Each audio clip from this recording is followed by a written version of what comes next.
So one of the things that always makes me cringe is when someone looks at me and says, I will never drink again, or I will never do fentanyl again, or I will never do cocaine again. I will never, never, never, never. You're actually speaking a word curse over yourself. All curses come from the first two commandments. Exodus 20, and I guess we're reading out of the New King James Version.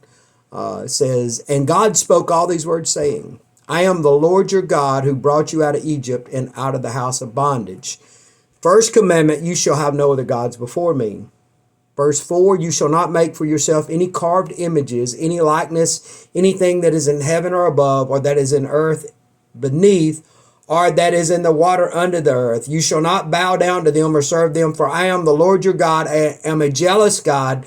The iniquity of the fathers upon the children to the third and the fourth generation of those who hate me, but showing mercy to the thousands to those who love me and keep my commandments. So from that, what we see are curses. Curses come through family curses, generational curses. Now, a curse does not light without cause. That also says that a child will not be held guilty for his parents' iniquities.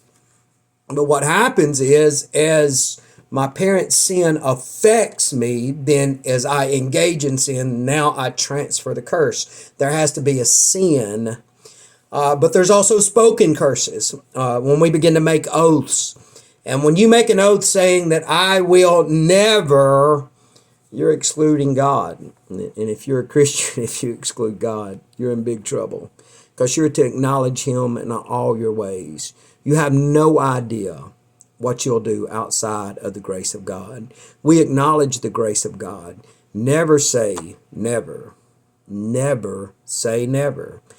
Word it like this: with God's grace, if I continue to do what I'm doing, with the imputed power and the favor of God, if I continue to submit myself to the Lord and resist the urge to do cocaine, then I'll never do it again. Let me tell you what you're doing. You're giving the enemy, when you say you will never drink and you don't acknowledge God, when you say you will never do cocaine, when you say you'll never do fentanyl and you do it anyway, you're speaking a curse on yourself. You're giving the enemy a legal right to bring the gates of hell against you. Acknowledge God in all your ways, every one of your ways. Submit yourself unto God. Resist the devil and he will flee. You try to resist the devil without submitting unto God, he's going to beat the brakes off of you. God bless you. Stop saying that.